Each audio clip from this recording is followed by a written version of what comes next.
শ্ৰীমতী উমা চেত্ৰী প্ৰতিশ্ৰুতি সম্পন্ন মহিলা ক্ৰিকেটাৰ ক্ৰিকেট বিশ্বত মহিলাৰ সবল উপস্থিতিৰ অনুভৱ কৰাবলৈ অনবদ্য অৰিহণা যোগোৱা অসম মাতৃৰ সুযোগ্য কন্যা অসমৰ মহিলা ক্ৰিকেটৰ যাত্ৰাক সোণোৱালী কৰি ভাৰতীয় জাতীয় দললৈ নিৰ্বাচিত প্ৰথমগৰাকী মহিলা ক্ৰিকেটাৰ 2002 চনত গোলাঘাটত জন্ম অসমৰ এখন সাধাৰণ ঘৰৰ পৰা বিশ্বৰ ক্ৰীড়াংগনলৈ কৰা উমা চেত্ৰীৰ যাত্ৰা সংগ্ৰাম আৰু সাফল্যৰ অনুপ্ৰেৰণাদায়ক ইতিহাস 19 সংখ্যক এছিয়ান গেমছৰ স্বৰ্ণজয়ী ভাৰতীয় ক্ৰিকেট দলৰ অন্যতম গৌৰৱান অংশীদাৰ অসমৰ wicket keeper batter Uma Chetri প্ৰত্যাহ্বান আৰু প্ৰতিকূলতাক আত্মবিশ্বাসেৰে অতিক্ৰম কৰি দলৰ নিৰ্ভৰযোগ্য উইকেট কিপাৰ উমা চেত্ৰীয়ে নতুন প্ৰতিভাৰ বিশ্বমুখী যাত্ৰাৰ দুৱাৰ মুকলি কৰিলে প্ৰচুৰ সম্ভাৱনীয়তা দক্ষতা আৰু ক্ৰীড়া প্ৰতিভাৰে ভৰা অসম কন্যাৰ ভৱিষ্যত যাত্ৰা সফল কৰাৰ কামনাৰে অসম সৌৰভ সন্মান যাচি অসম চৰকাৰ পৰম আনন্দিত গৌৰৱান্বিত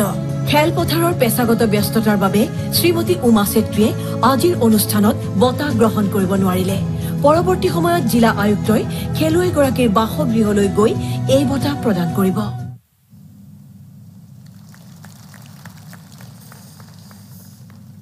Honorable Governor, sir, may I seek your permission to close the proceedings?